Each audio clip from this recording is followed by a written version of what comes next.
बिस्तर में बैठ के लोग खाते हैं, बिस्तर पर नहीं खाना चाहिए। कुछ भी खाओ तो आचमन करना चाहिए, मतलब थोड़ा पानी पीना चाहिए, शुद्धि होती है। अब आप लोग क्या करते हैं, खाए बिना पानी पिए घूम रहे हैं, इससे क्या होगा, नेगेटिविटी। इस संसार में दो चीजें हैं, पॉजिटिविटी और, जैसे लोग कहते हैं ना प्रेत आत्मा, भूत, पिशाच, ये सब क्या है, ये कुछ दिखता नहीं है, ये नेगेटिविटी है, नेगेटिव थॉट है। प्रेत क्या है, प्रेत नाम की चीज क्या है, भूत नाम की चीज क्या है। भूत प्रेत कोई ऐसा नहीं कि कोई ऐसे आ रहा है, नहीं, भूत का मतलब है नेगेटिविटी। उदाहरण से समझो, क्या लिखा है हनुमान चालीसा में, भूत पिशाच निकट नहीं आवे महावीर जब। तो आप बताओ, ये भूत प्रेत, ये भूत पिशाच निकट नहीं आवे, ये भूत पिशाच है क्या, क्या है ये, सुनो, ये भूत पिशाच क्या है, इसे बड़े ध्यान से सुनो। ये भूत पिशाच,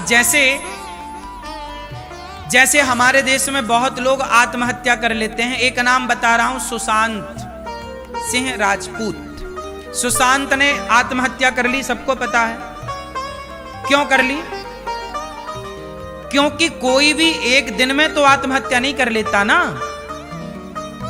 भाई, बार बार उसके मन में आत्महत्या करने के विचार आए होंगे, थॉट आए होंगे, मर जाते हैं, अब मर जाते हैं, अब मर जाते हैं। एक बात याद रखना, जब आपके भीतर नेगेटिविटी आने लगती है ना, तो पॉजिटिविटी के दरवाजे बंद से हो जाते हैं। फिर कोई कुछ सुनाए समझाए समझ में नहीं आता, जिसे बोलते हैं विनाश काले विपरीत।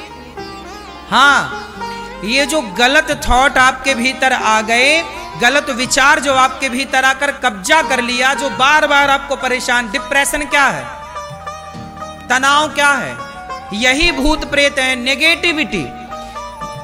इस ब्रह्मांड में नकारात्मक ऊर्जा भी है और सकारात्मक ऊर्जा भी है, हाँ या ना, आप मानते हैं इस बात को। कई बार हम ऐसी जगह जाते हैं जहां हम पॉजिटिविटी से भर जाते हैं, अपने आप हैप्पी हो जाते हैं, खुश, बोलो हाँ। और कई जगह ऐसी होती है जहां जाने से हम लोग बिल्कुल भयानक सा दृश्य दिखता है, डर लगने लगता है, परेशान होने लगते हैं, मतलब वो जगह का भी दोष है, वो नेगेटिविटी से भरी जगह है। आप एक बात बताओ ना, आप मंदिर जाओ और शमशान जाओ, दोनों जगह की ऊर्जा आपने महसूस की कि नहीं, बोलो हाँ। मंदिर जो है पॉजिटिविटी से भरा है, जबकि शमशान में आप जाएंगे तो थोड़ा सा आपको शुरुआत में, बाद में शमशान जरूर जाना चाहिए, ताकि वहां से हमें बड़ी सीख मिलती है कि आज जो ये आदमी जल रहा है, ऐसे हमें एक दिन जलना है, घमंड किस बात का है साहब, ये सबक वहीं से मिलती है। आपको हम केवल ये बता रहे हैं कि इस ब्रह्मांड में दो चीजें हैं, नेगेटिविटी और पॉजिटिविटी। अब यदि आपने एक चीज ध्यान दिया होगा, आपके घर में मच्छर मक्खी कहां होते हैं ज्यादा, जहां शुद्धि होती है वहां, या जहां गंदगी होती है वहां, क्यों, जहां गंदगी होगी अपने आप मच्छर वहां हो जाएंगे। आप मच्छर को फोन लगा के नहीं बुलाते, भाई साहब यहां गंदगी आ जाओ, बुलाते हो। आपके पूरे शरीर में कहीं घाव हो जाए तो मक्खी आएगी और डायरेक्ट वहीं जाके बैठेगी जहां घाव है। उस मक्खी को कैसे पता चला कि यहां घाव है, क्योंकि उसके भीतर जो तंत्र है, जो उसकी सूंघने की घ्राण इंद्री है, वो सूंघ लेती है बड़ी दूर से कि कहां क्या है।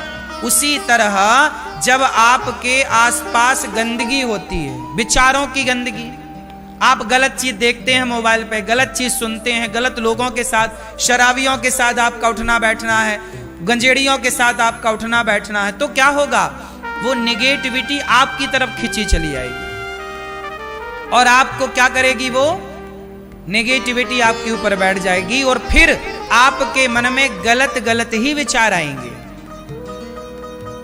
क्या विचार आएंगे, गलत।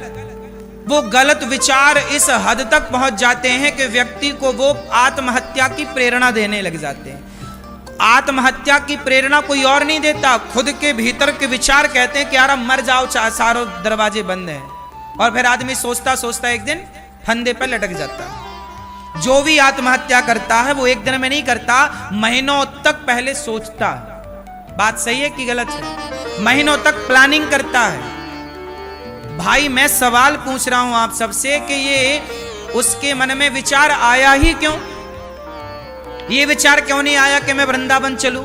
ये विचार क्यों नहीं आया कि मैं कथा सुनने चलूं? आप लोगों के अंदर तो आया कि चलो वृंदावन चलें, चलो कथा सुने, चलो झूमें, चलो नाचें, चलो गाएं, चलो आनंद से भगवान का कीर्तन करें, क्योंकि आपके भीतर पॉजिटिविटी है। उन लोगों के अंदर पॉजिटिविटी नहीं है, वही है भूत पिशाच। जो कथा सुनेगा, सत्संग करेगा, अपने घर को पॉजिटिव रखेगा, उसके पास कभी भूत पिशाच नहीं आएंगे, भूत पिशाच निकट नहीं आवे। महावीर मतलब जहां भगवान का कीर्तन कथा, भगवान का गुणगान है, वहां भूत पिशाच मतलब नेगेटिविटी। बात समझ में आई?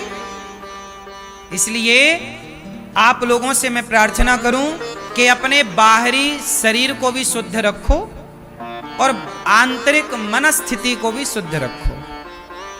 ठीक है? ये कैसे होगा? तन पवित्र सेवा किया।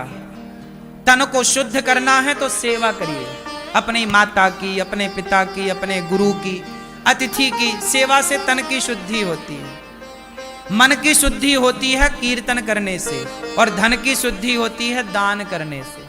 जब आप दान करते हैं तो धन शुद्ध हो जाता है। जैसे गौरी गोपाल आश्रम में वृद्ध माँ रहती हैं, आप सबके सहयोग से आपने दिया, वृद्ध माँ ने खाया, आपका धन भी शुद्ध हुआ और उससे आपको आशीर्वाद दुआएं भी मिल गई। आपको किसी को आपने रोटी दे दी ऐसे। तो आज से कितने लोग लघु शंका करेंगे तो 4 कुल्ला करेंगे और पांव और हाथ धुलने का ख्याल रखेंगे? मुझे कंफर्म बताओ कौन कौन करेगा ये सब? ये शुद्धि है। और ये बच्चों को सिखाओ, बड़ी काम की चीज, छोटी बात है, पर छोटी छोटी दरारें ही अक्सर घर को डैमेज करती हैं। यदि समय से आप घरों की दरारों को ना भरें तो वो छोटी दरार डैमेज कर देगी ना पूरी बिल्डिंग को। बोलो हाँ, रिपेयर ना कराओ, मरम्मत ना। ऐसे ही ये छोटी छोटी दरारें हैं जीवन की। शुद्धि बिगड़ गई तो बुद्धि बिगड़ गई। तो लघु शंका करने के बाद क्या करेंगे? 4 कुल्ला और हाथ और पांव धोएंगे, तब क्या बनेंगे आप? शुद्ध। फिर आप पूजा के अधिकारी हैं। भोजन जाओ रसोई में बनाओ तब अधिकार है। शौच करने के बाद क्या करेंगे? एक बार पूरा स्नान कर चुके हैं तो दूसरी बार अर्ध स्नान। इसके बिना शुद्धि नहीं। ध्यान कौन कौन रखेगा? कोई छोटा बच्चा है उसके लिए दोष नहीं है। बच्चा तो माँ की गोद में ही मलमूत्र करता है ना, उसके लिए दोष नहीं है क्योंकि बच्चा है। और बूढ़ा, जो बूढ़े हैं उनका भी दोष नहीं है क्योंकि वो अधिक वृद्ध हैं। लेकिन जो समर्थवान है हमें दोष लगेगा। देखो जी, छोटा बच्चा ना माँ की गोद में सुसु करता है, बोलो हाँ, क्या उसे दोष लगता है? लेकिन 25 साल का बेटा जाए और माँ की गोद में सुसु करे आए तो दोष होगा कि नहीं? फिर तो समर्थ और असमर्थ, जब आप असमर्थ हैं तो आपका हर दोष अपराध माफ है, पर समर्थ हैं तो आपको पाप से, दोषों से बचना चाहिए। बात समझ में किस किस को आ गई?